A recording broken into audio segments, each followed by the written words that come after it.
అందరికీ నమస్కారం. పెద్దలారా, ఆత్మీయులారా, తల్లి కాంగ్రెస్ పిల్ల కాంగ్రెస్ ఉన్నారు. మాది తల్లి కాంగ్రెస్ కాదు, పిల్ల కాంగ్రెస్ కాదు, మాది రాజశేఖర్ గారి కాంగ్రెస్. తల్లి పెంచి పెద్ద చేసిందన్నారు. నిజంగా తల్లి పెంచి పెద్ద చేసింటే జైలుకైతే ఏ తల్లి పంపదు, తను అర్థం చేసుకోవాలి. ఒక తల్లి జైలుకి పంపిందంటే ఆమె తల్లే కాదు ఎప్పుడు కూడా కొడుకుని. కాబట్టి మాకు వాళ్ళకి ఏ రకమైన సంబంధం లేదు. మేము రాజశేఖర్ గారి వారసు, రాజశేఖర్ గారి పార్టీ మనుషులే. మేము పెద్దలారా, ఆత్మీయులారా, ఈరోజు ప్రత్యేక హోదా పైన ఒక ఇంపార్టెంట్ డిస్కషన్లో తీసుకొచ్చాం. ఇది రాష్ట్ర భవిష్యత్తుకు సంబంధించింది, యువత భవిష్యత్తుకు సంబంధించింది, ఈ రాష్ట్రాన్ని ముందుకు నడిపించడానికి సంబంధించింది. ఇది ఇంత ముఖ్యమైనది కాబట్టి ఆ ప్రత్యేక హోదా అంటున్నాం. మనకు అందరూ కూడా తెలుసు, పెద్దలు చాలామంది ఉన్నారు వేదిక పైన, మీకు చాలా విశదీకరంగా చెప్తారు. చాలా ప్రయోజనాలు ఉంటాయని ప్రత్యేక హోదా అన్న దానివల్ల. ఇన్కమ్ ట్యాక్స్ కావచ్చు, ఇన్కమ్ ట్యాక్స్ ఎగ్జంప్షన్ కావచ్చు, సేల్ ట్యాక్స్ కావచ్చు, కమర్షియల్ ట్యాక్స్ కావచ్చు, ఎక్సైజ్ డ్యూటీ కావచ్చు, ట్రాన్స్పోర్ట్ ఎగ్జంప్షన్ కావచ్చు, ఇన్సూరెన్స్ బెనిఫిట్స్ కావచ్చు. ఇన్ని రకాల బెనిఫిట్లు ఎప్పుడైతే వస్తాయో, ఇన్ని రకాల బెనిఫిట్లు వచ్చినప్పుడు డబ్బున్నవాడు వ్యాపారం చేద్దామన్నాడు, ఇండస్ట్రీ పెడదామన్నాడు, ఎక్కడ అనుకూలంగా ఉంటే ఆడ పరిగెడతారు. మనమైనా కూడా ఇప్పుడు డాక్టర్ ప్రశాంత్ గారు ఉన్నారు, తిరుపతిలో జనాభా ఎక్కువ ఉన్నారు కాబట్టి ఇక్కడ హాస్పిటల్ పెట్టారు. తీసుకెళ్లి చంద్రగిరిలో పెట్టుకుంటాం బెటర్. ఎందుకంటే ఇక్కడ ఫెసిలిటీస్ ఉన్నాయి. ఎక్కడే ఫెసిలిటీస్ ఉన్నాయో అక్కడ ఎవరైనా వస్తారు.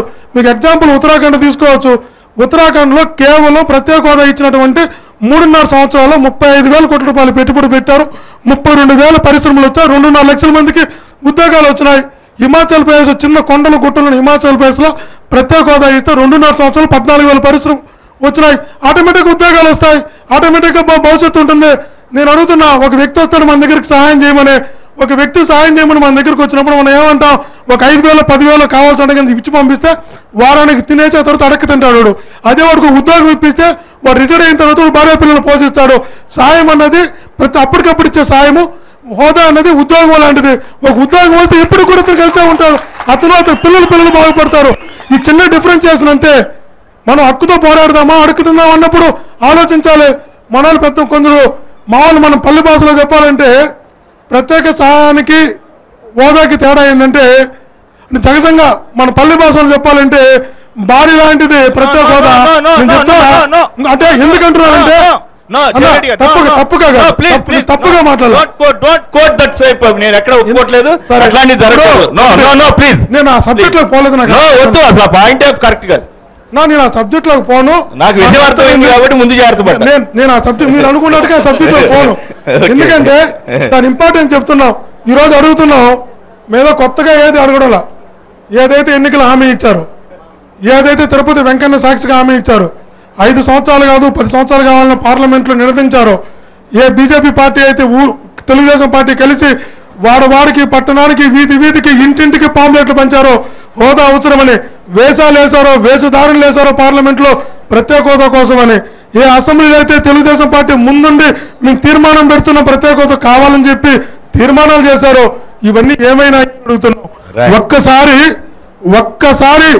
ప్రత్యేక హోదా ప్రత్యేక హోదా నువ్వు అడిగితే నీ మీద కేసు ఉంది అని ఒక భయాన్ని కల్పించినప్పుడు ఈ హోదాల కోసం చేసిన తీర్మానాలు ఏమైనాయి, పార్లమెంట్లో చేసిన తీర్మానాలు ఏమైనాయి, అసెంబ్లీలో చేసినటువంటి ఏమైనాయి, ఇచ్చిన హామీలు ఏమైనా అడుగుతున్నావు. అన్నీ ఒక దెబ్బతో బయటకు వెళ్ళిపోయినాయి. చివరికి ఎలా వచ్చిందంటే హోదా పోతే పోయింది, కేసు నుంచి తప్పించుకుంటాం. కేసు నుంచి తప్పించుకుంటే ప్యాకేజ్ వస్తుంది, ప్యాకేజ్ వస్తే సూట్ కేసు వస్తుంది, ఈ సూట్ కేసు వస్తే లోకేష్కి వచ్చే పరిస్థితికి వచ్చేస్తే చంద్రబాబు ఏం చేయాలి?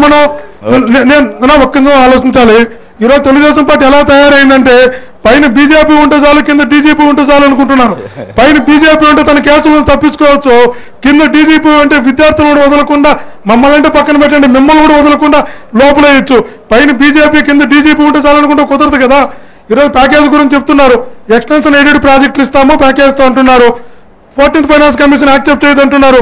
EAP project rate 14th finance commission accept చేస్తుంది. 14th ఫైనాన్స్ కమిషన్ ఎప్పుడు వచ్చింది?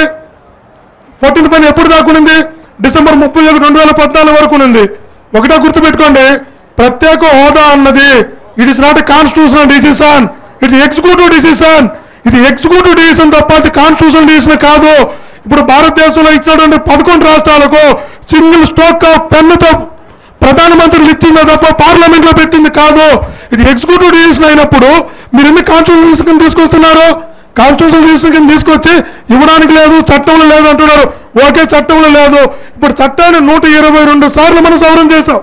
122 సార్లు సవరణ చేశాం.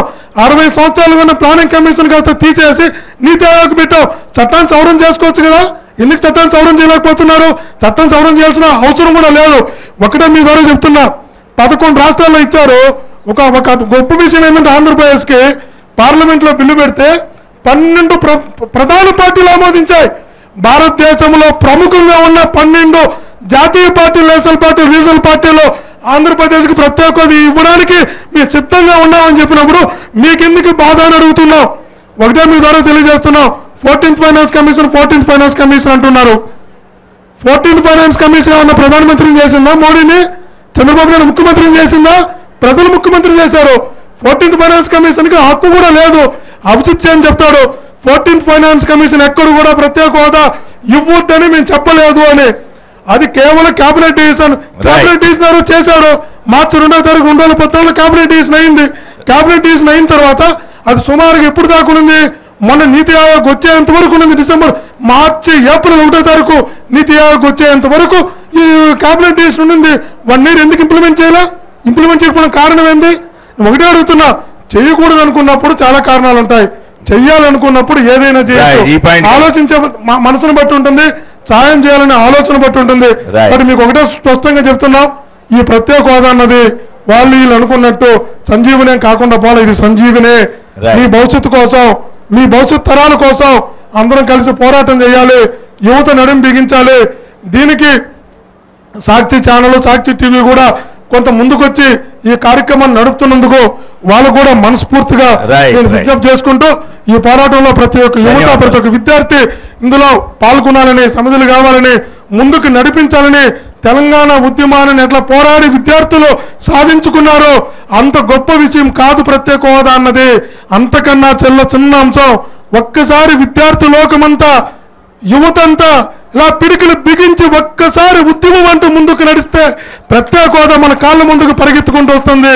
మన భవిష్యత్తుకు మనం బాటలు వేసుకుంటామని, అందుకే ప్రతి ఒక్కరూ సమితులు కావాలని, ప్రతి ఒక్కరూ సంసిద్ధంగా ఉండాలని విజ్ఞప్తి చేస్తూ నమస్కరిస్తాను.